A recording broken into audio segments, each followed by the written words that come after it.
ولو أننا نزلنا إليهم الملائكة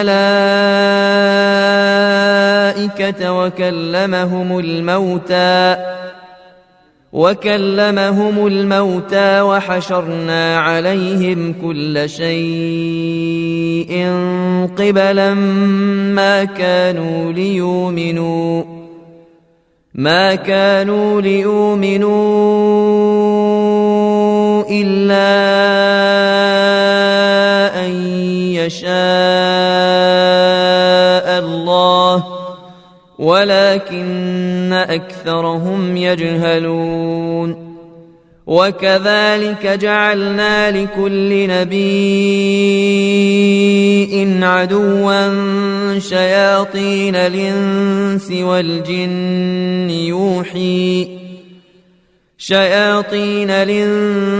والجن يوحي بعضهم إلى بعض زخرف القول غرورا ولو شاء ربك ما فعلوه فذرهم وما يفترون. ولتصغى إليه أفئدة الذين لا يؤمنون بالآخرة وليرضوه وليقترفوا ما هم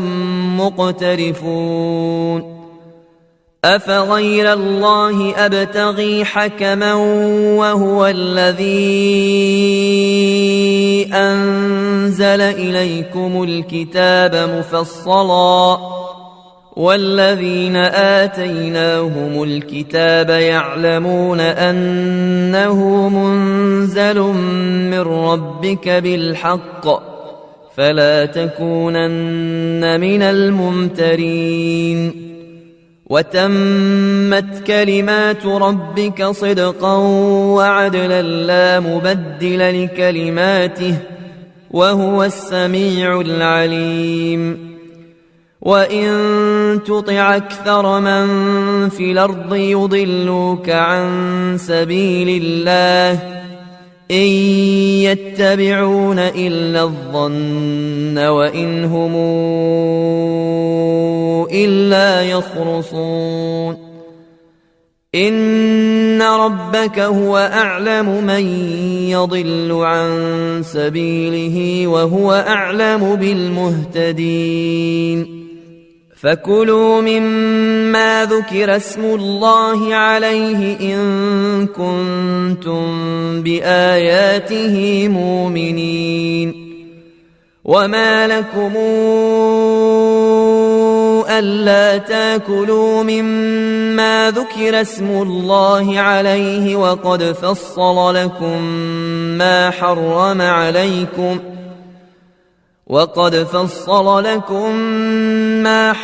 عليكم إلا ما اضطررتم إليه وإن كثيرا ليضلون بأهوائهم بغير علم. إن ربك هو أعلم بالمعتدين. وذروا ظاهر الإثم وباطنه إن الذين يكسبون الإثم سيجزون بما كانوا يقترفون. ولا تاكلوا مما لم يذكر اسم الله عليه وإنه لفسق وإن الشياطين ليوحون إلى أوليائهم ليجادلوكم وإن أطعتموهم إنكم لمشركون. أومن كان ميتا فأحييناه وجعلنا له نورا يمشي به في الناس كمن مثله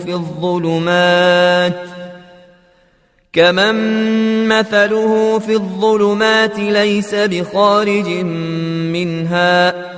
كذلك زين للكافرين ما كانوا يعملون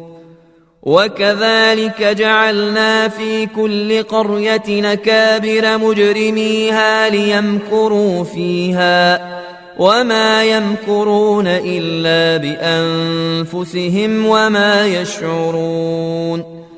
وإذا جاءتهم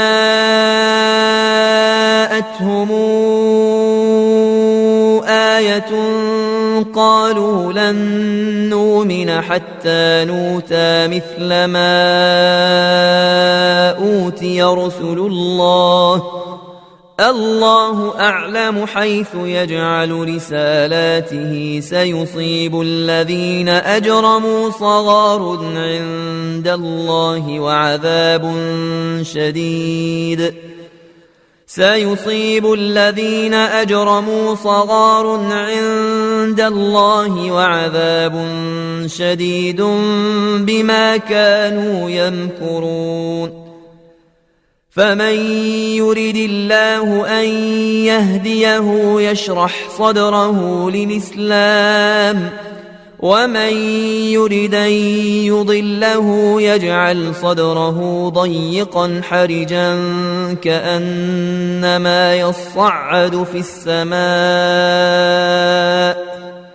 كذلك يجعل الله الرجس على الذين لا يؤمنون وهذا صراط ربك مستقيما قد فصلنا الآيات لقوم يذكرون لهم دار السلام عند ربهم وهو وليهم بما كانوا يعملون ويوم نحشرهم جميعا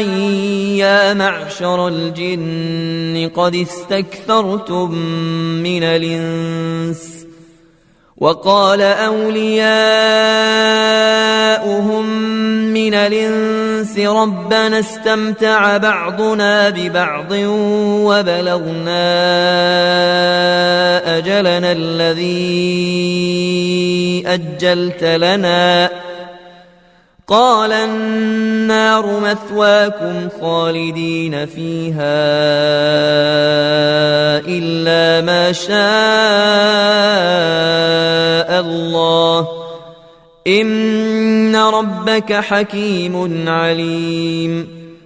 وكذلك نولي بعض الظالمين بعضا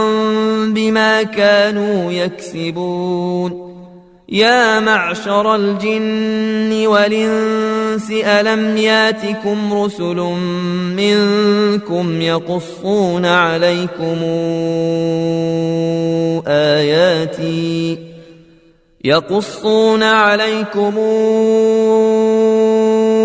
آياتي وينذرونكم لقاء يومكم هذا قالوا شهدنا على أنفسنا وغرتهم الحياة الدنيا وشهدوا على أنفسهم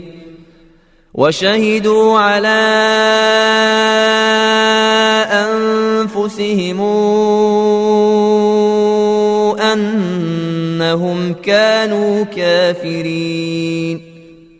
ذلك أن لم يكن ربك مهلك القرى بظلم وأهلها غافلون ولكل درجات مما عملوا وما ربك بغافل عما يعملون وربك الغني ذو الرحمة إن يشأ يذهبكم ويستخلف من بعدكم ما يشاء كما أنشأكم من ذرية قوم آخرين إنما توعدون لآت وما أنتم بمعجزين قل يا قوم اعملوا على مكانتكم إني عامل فسوف تعلمون من تكون له عاقبة الدار إنه لا يفلح الظالمون وجعلوا لله مما ذرأ من الحرث والأنعام نصيبا فقالوا هذا لله بزعمهم وهذا لشركائنا فما كان لشركائهم فلا يصل إلى الله وما كان لله فهو يصل إلى شركائهم ساء ما يحكمون وكذلك زين لكثير من المشركين قتل أولادهم شركاؤهم ليردوهم وليلبسوا عليهم دينهم ولو شاء الله ما فعلوه فذرهم وما يفترون وقالوا هذه أنعام وحرث حجر لا يطعمها إلا من نشاء بزعمهم وأنعام حرمت ظهورها وأنعام لا يذكرون اسم الله عليها افتراء عليه سيجزيهم بما كانوا يفترون وقالوا ما في بطون هذه الأنعام خالصة لذكورنا ومحرم على أزواجنا وإن يكن ميتة فهم فيه شركاء سيجزيهم وصفهم إنه حكيم عليم قد خسر الذين قتلوا أولادهم سفها بغير علم وحرموا ما رزقهم الله افتراء على الله قد ضلوا وما كانوا مهتدين وهو الذي أنشأ جنات معروشات وغير معروشات والنخل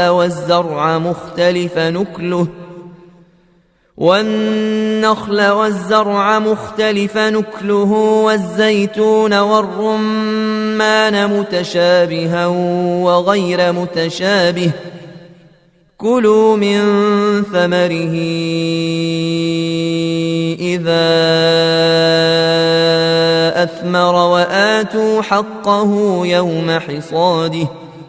ولا تسرفوا إنه لا يحب المسرفين ومن الأنعام حمولة وفرشا كلوا مما رزقكم الله ولا تتبعوا خطوات الشيطان إنه لكم عدو مبين 8 أزواج من الضأن 2 ومن المعز 2 قل الذكرين حرم أم الأنثيين أما اشتملت عليه أرحام الأنثيين نبئوني بعلم إن كنتم صادقين ومن الإبل 2 ومن البقر 2 قل الذكرين حرم أم الأنثيين أَمَّا اشْتَمَلَتْ عَلَيْهِ أَرْحَامُ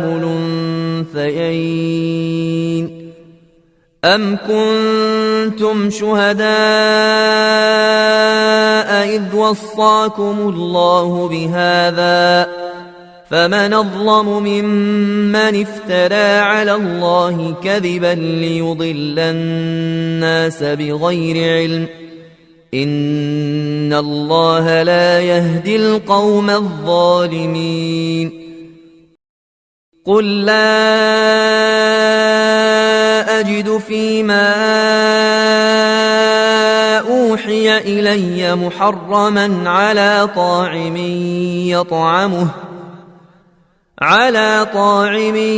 يطعمه إلا أن يكون ميتة أو دما مسفوحا أو لحم خنزير فإنه رجس أو فسقا أهل لغير الله به فمن اضطر غير باغ ولا عاد فإن ربك غفور رحيم وعلى الذين هادوا حرمنا كل ذي ظفر ومن البقر والغنم حرمنا عليهم شحومهما إلا ما حملت ظهورهما أو الحوايا أو ما اختلط بعظم ذلك جزيناهم ببغيهم وإنا لصادقون فإن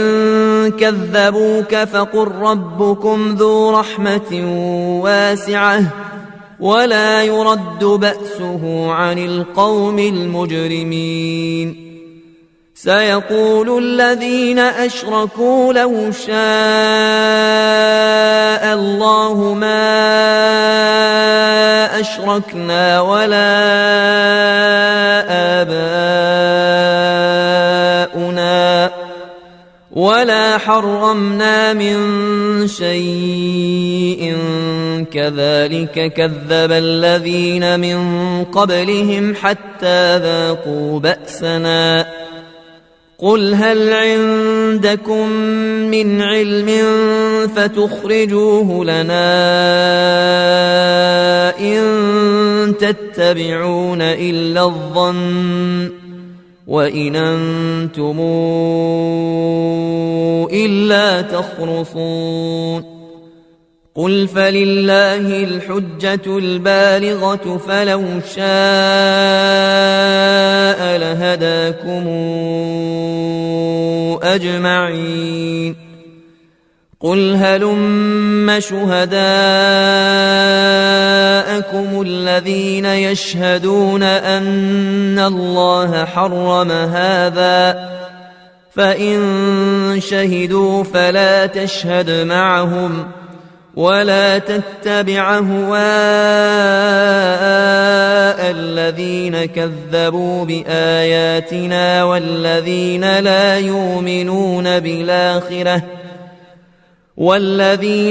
يؤمنون بالآخرة وهم بربهم يعدلون قل تعالوا واتل ما حرم ربكم عليكم ألا تشركوا به شيئا وبالوالدين إحسانا ولا تقتلوا أولادكم من إملاق نحن نرزقكم وإياهم ولا تقربوا الفواحش ما ظهر منها وما بطن ولا تقتلوا النفس التي حرم الله إلا بالحق ذلكم وصاكم به لعلكم تعقلون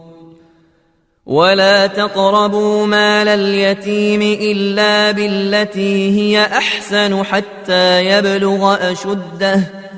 وأوفوا الكيل والميزان بالقسط لا نكلف نفسا إلا وسعها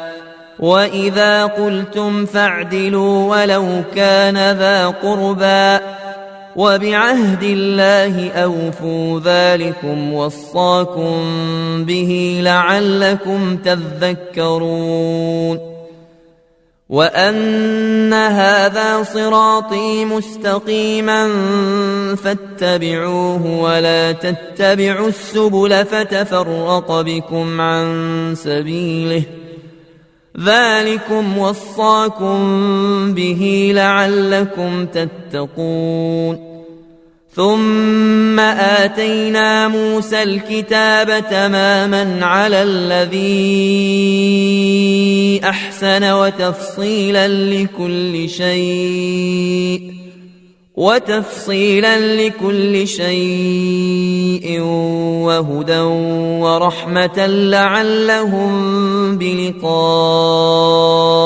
ربهم يؤمنون وهذا كتاب أنزلناه مبارك فاتبعوه واتقوا لعلكم ترحمون أن تقولوا إنما أنزل الكتاب على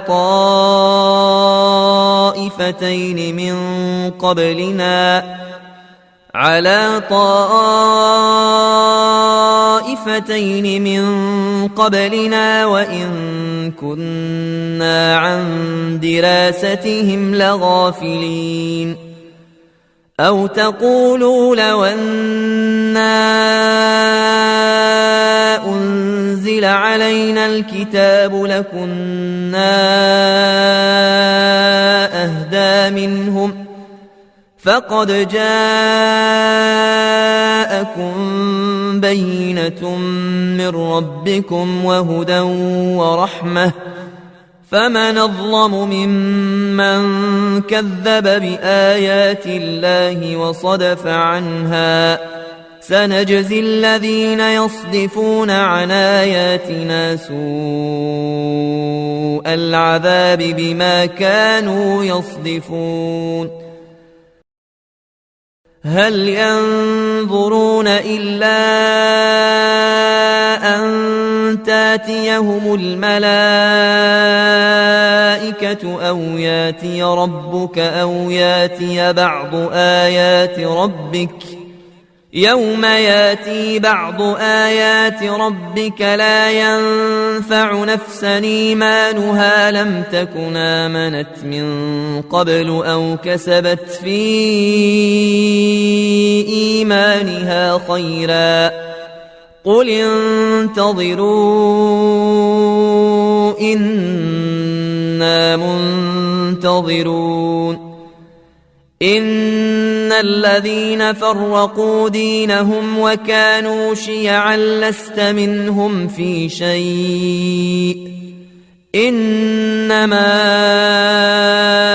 أمرهم إلى الله ثم ينبئهم بما كانوا يفعلون من جاء بالحسنة فله عشر أمثالها ومن جاء بالسيئة فلا يجزى إلا مثلها وهم لا يظلمون قل إنني هداني ربي إلى صراط مستقيم دينا قيما ملة إبراهيم حنيفا وما كان من المشركين قل إن صلاتي ونسكي ومحياي ومماتي لله رب العالمين لا شريك له وبذلك أمرت وأنا أول المسلمين قل غير الله أبغي ربا وهو رب كل شيء ولا تكسب كل نفس إلا عليها ولا تزر وازرة وزر أخرى ثم إلى ربكم مرجعكم فينبئكم بما كنتم فيه تختلفون وهو الذي جعلكم خلائف الأرض ورفع بعضكم فوق بعض درجات ليبلوكم فيما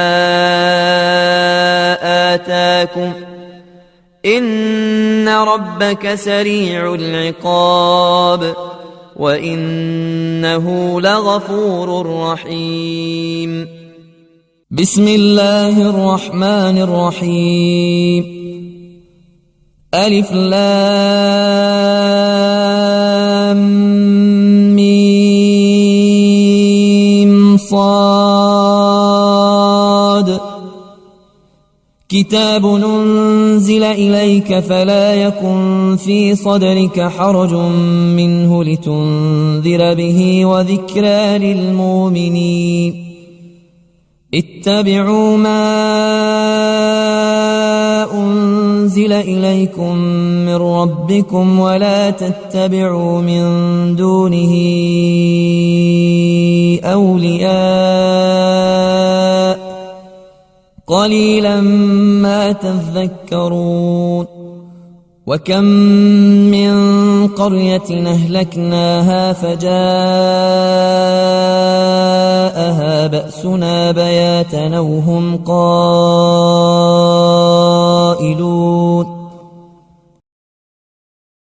فما كان دعواهم إذ جاءهم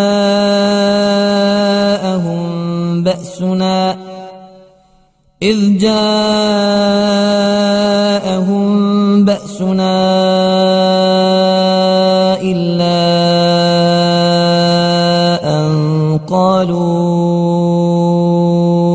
إنا كنا ظالمين فلنسألن الذين أرسل إليهم ولنسألن المرسلين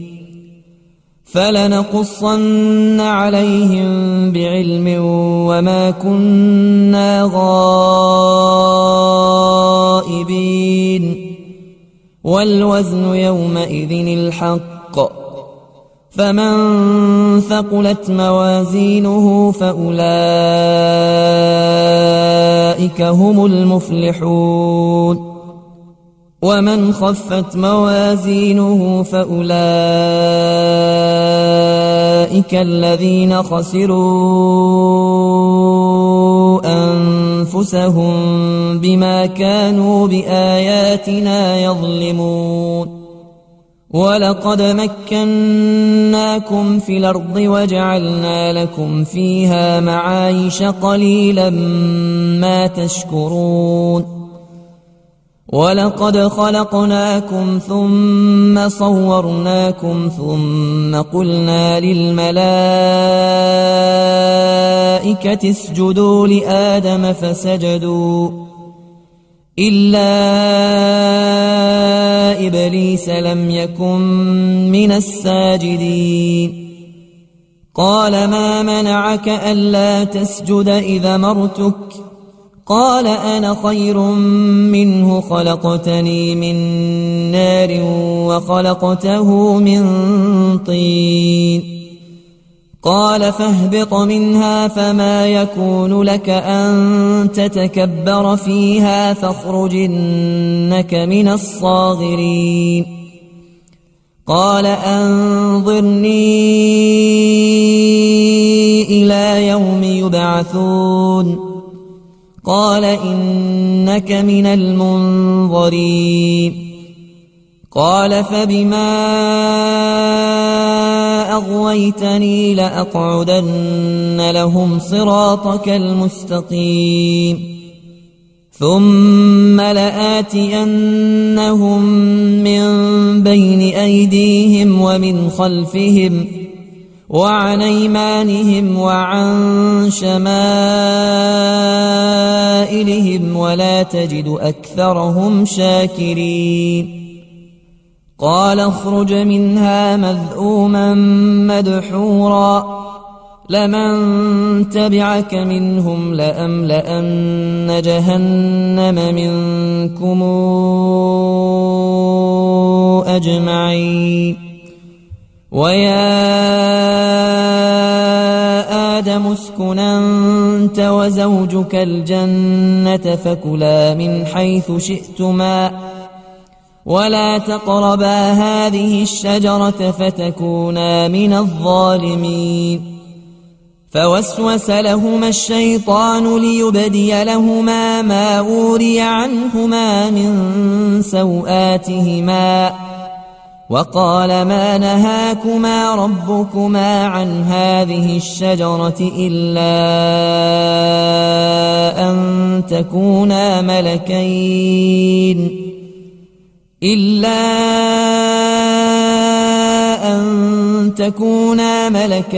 أو تكونا من الخالدين وقاسمهما إني لكما لمن الناصحين فدلاهما بغرور فلما ذاقا الشجرة بدت لهما سوآتهما وطفقا يخصفان عليهما من ورق الجنة وناداهما ربهما ألم أنهكما عن تلكما الشجرة وأقل لكما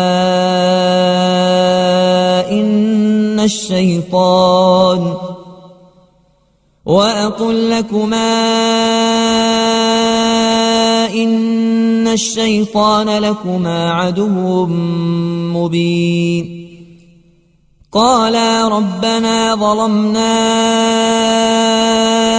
أنفسنا وإن لم تغفر لنا وترحمنا لنكونن من الخاسرين قال اهبطوا بعضكم لبعض عدو ولكم في الأرض مستقر ومتاع إلى حين قال فيها تحيون وفيها تموتون ومنها تخرجون يا بني آدم قد أنزلنا عليكم لباسا يواري سوآتكم وريشا ولباس التقوى ذلك خير ذلك من آيات الله لعلهم يذكرون يا بني آدم لا يفتننكم الشيطان كما أخرج أبويكم من الجنة ينزع عنهما لباسهما ليريهما سوآتهما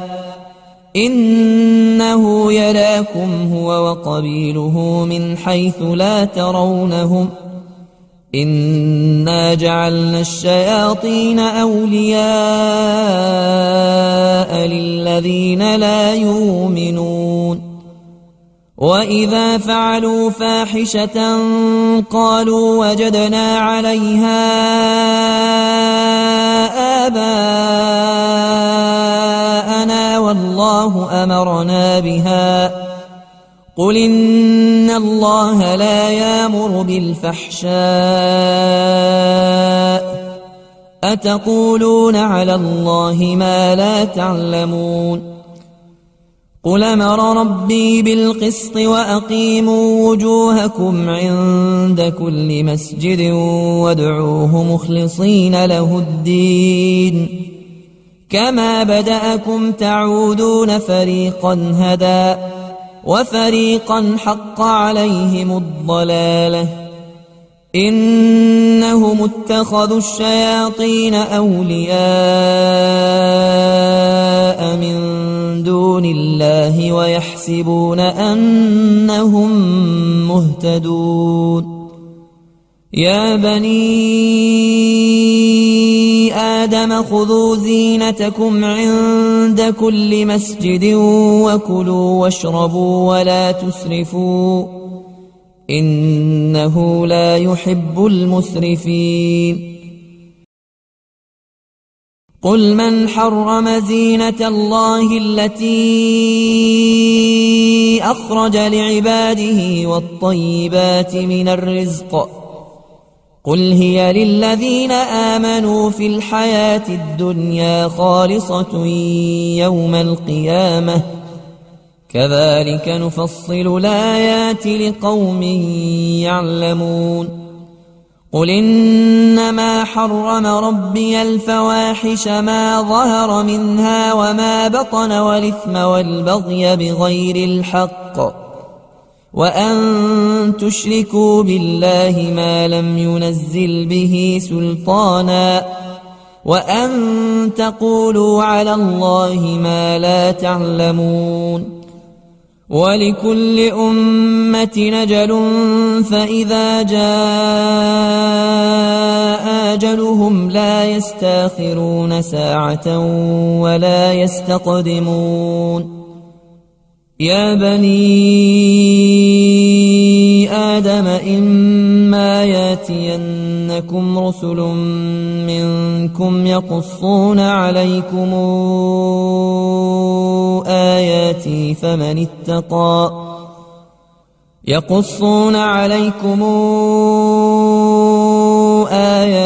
فمن اتقى وأصلح فلا خوف عليهم ولا هم يحزنون والذين كذبوا بآياتنا واستكبروا عنها أولئك أصحاب النار هم فيها خالدون فمن أظلم ممن افترى على الله كذبا أو كذب بآياته أولئك ينالهم نصيبهم من الكتاب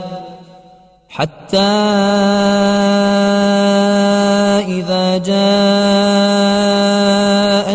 رسلنا يتوفونهم قالوا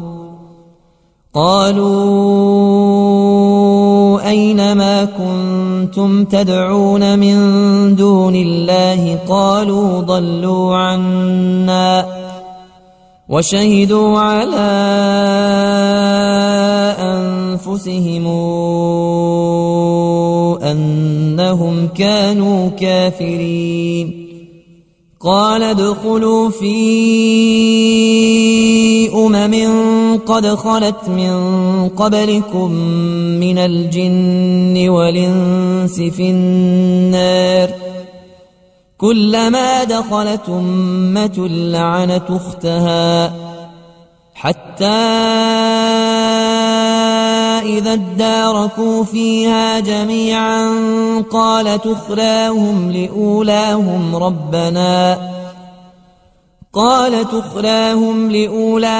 ربنا هؤلاء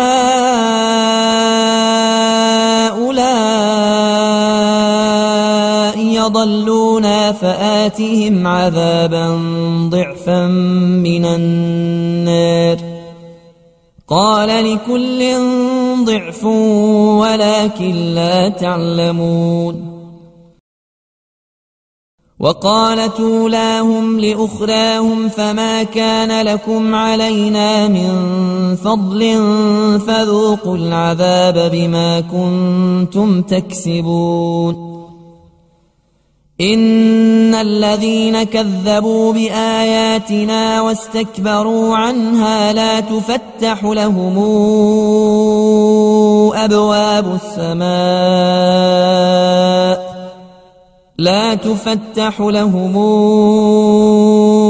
أبواب السماء ولا يدخلون الجنة حتى يلج الجمل في سم الخياط وكذلك نجزي المجرمين لهم من جهنم مهاد ومن فوقهم غواش وكذلك نجزي الظالمين والذين آمنوا وعملوا الصالحات لا نكلف نفسا إلا وسعها أولئك أصحاب الجنة هم فيها خالدون ونزعنا ما في صدورهم من غل تجري من تحتهم الأنهار وقالوا الحمد لله الذي هدانا لهذا وما كنا لنهتدي لولا أن هدانا الله لقد جاءت رسل ربنا بالحق ونودوا أن تلكم الجنة أورثتموها بما كنتم تعملون ونادى أصحاب الجنة أصحاب النار أن قد وجدنا ما وعدنا ربنا حقا فهل وجدتم ما وعد ربكم حقا قالوا نعم فأذن مؤذن بينهم اللعنة الله على الظالمين الذين يصدون عن سبيل الله ويبغونها عوجا وهم بالآخرة كافرون وبينهما حجاب وعلى الأعراف رجال يعرفون كلا بسيماهم ونادوا أصحاب الجنة أن سلام عليكم لم يدخلوها وهم يطمعون وإذا صرفت أبصارهم تلقاء أصحاب النار قالوا ربنا لا تجعلنا مع القوم الظالمين ونادى أصحاب الأعراف رجالا يعرفونهم بسيماهم قالوا ما أغنى عنكم جمعكم وما كنتم تستكبرون أهؤلاء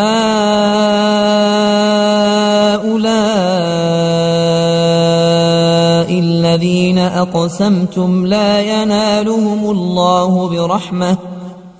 ادخلوا الجنة لا خوف عليكم ولا أنتم تحزنون ونادى أصحاب النار أصحاب الجنة أن أفيضوا علينا من الماء يوم ما رزقكم الله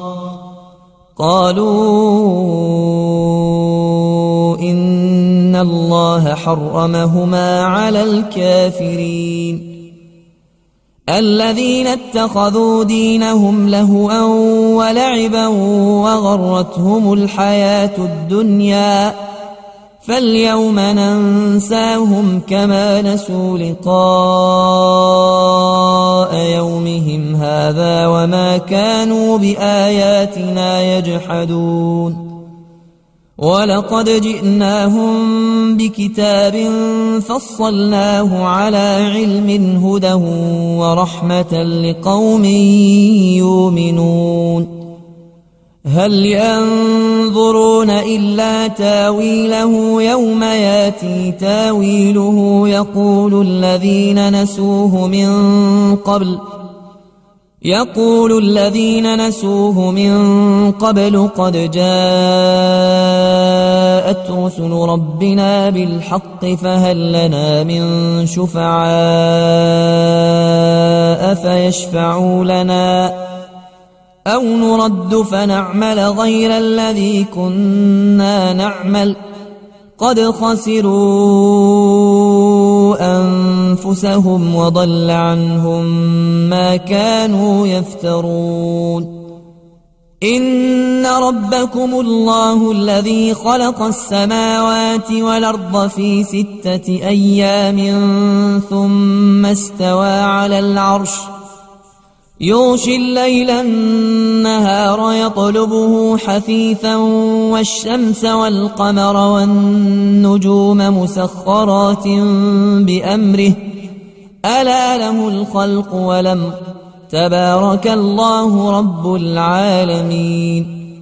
ادعوا ربكم تضرعا وخفية إنه لا يحب المعتدين ولا تفسدوا في الأرض بعد إصلاحها وادعوه خوفا وطمعا إن رحمة الله قريب من المحسنين وهو الذي يرسل الرياح نشرا بين يدي رحمته حتى إذا أقلت سحابا ثقالا سقناه لبلد ميت فأنزلنا به الماء فأخرجنا به من كل الثمرات كذلك نخرج الموتى لعلكم تذكرون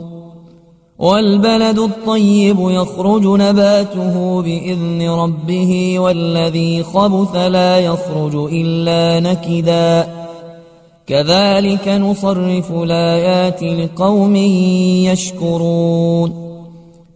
لقد أرسلنا نوحا إلى قومه فقال يا قوم اعبدوا الله ما لكم من إله غيره إني أخاف عليكم عذاب يوم عظيم قال الملأ من قومه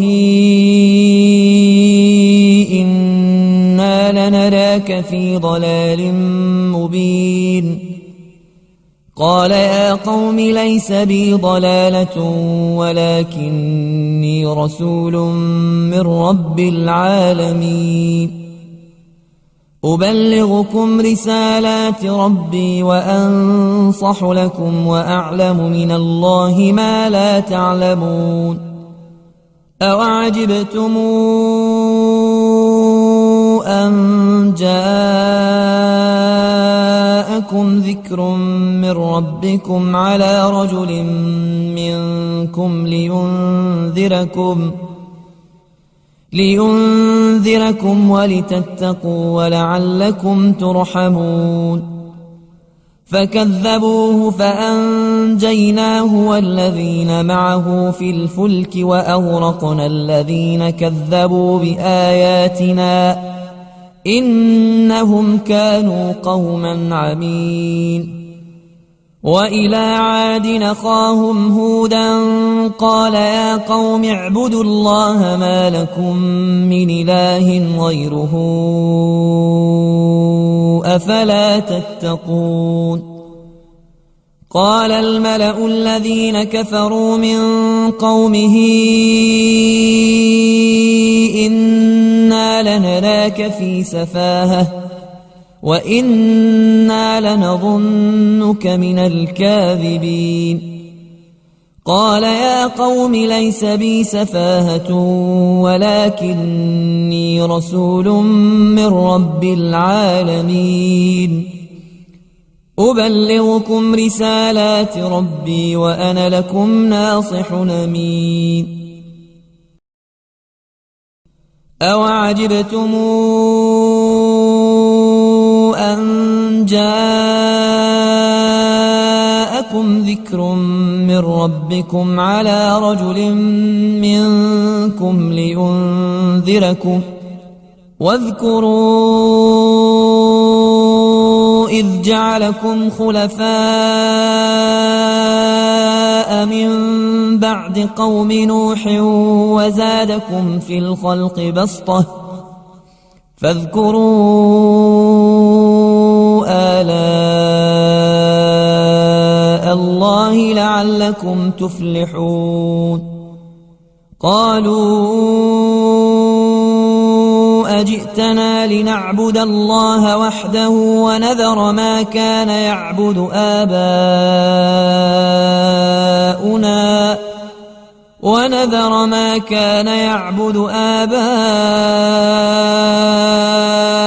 فاتنا بما تعدنا إن كنت من الصادقين قال قد وقع عليكم من ربكم رجس وغضب أتجادلونني في أسماء سميتموها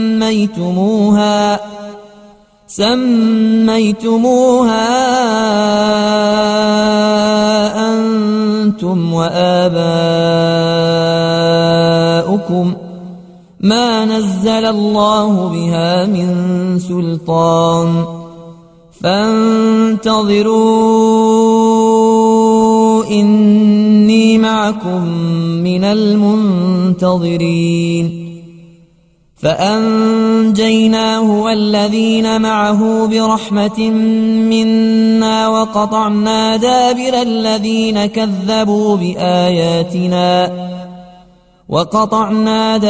الذين كذبوا بآياتنا وما كانوا مؤمنين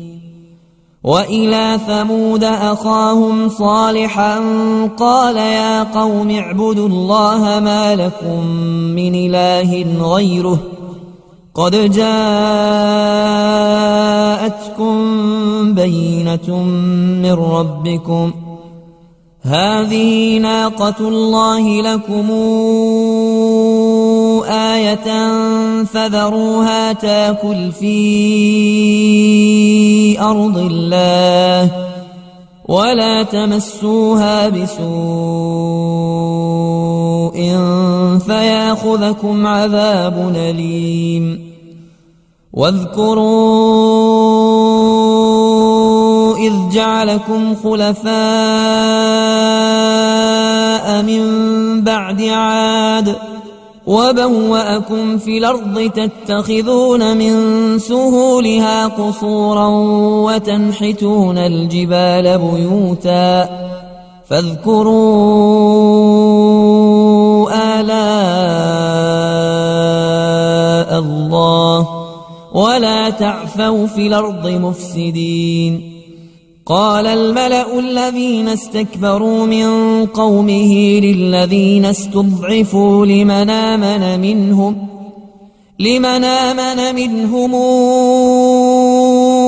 أتعلمون أن صالحا مرسل من ربه قالوا إنا بما أرسل به مؤمنون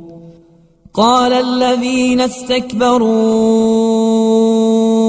إنا بالذي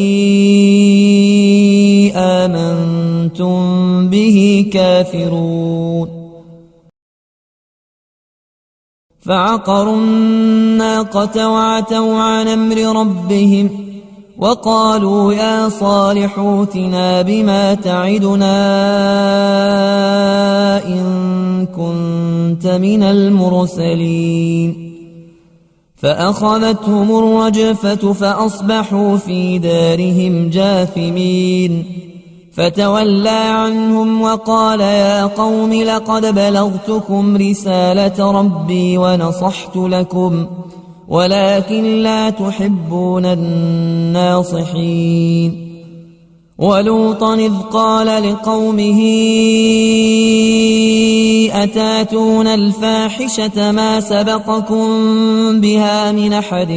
من العالمين إنكم لتاتون الرجال شهوة من دون النساء بل أنتم قوم مسرفون وما كان جواب قومه إلا أن قالوا أخرجوهم من قريتكم إنهم أناس يتطهرون فأنجيناه وأهله إلا امرأته كانت من الغابرين وأمطرنا عليهم مطرا فانظر كيف كان عاقبة المجرمين وإلى مدين أخاهم شعيبا قال يا قوم اعبدوا الله ما لكم من إله غيره قد جاءتكم بينة من ربكم فأوفوا الكيل والميزان ولا تبخسوا الناس أشياءهم ولا تفسدوا في الأرض بعد إصلاحها ذلكم خير لكم إن كنتم مؤمنين ولا تقعدوا بكل صراط توعدون وتصدون عن سبيل الله من آمن به وتبغونها عوجا واذكروا إذ كنتم قليلا فكثركم وانظروا كيف كان عاقبة المفسدين وإن كان طائفة منكم آمنوا بالذي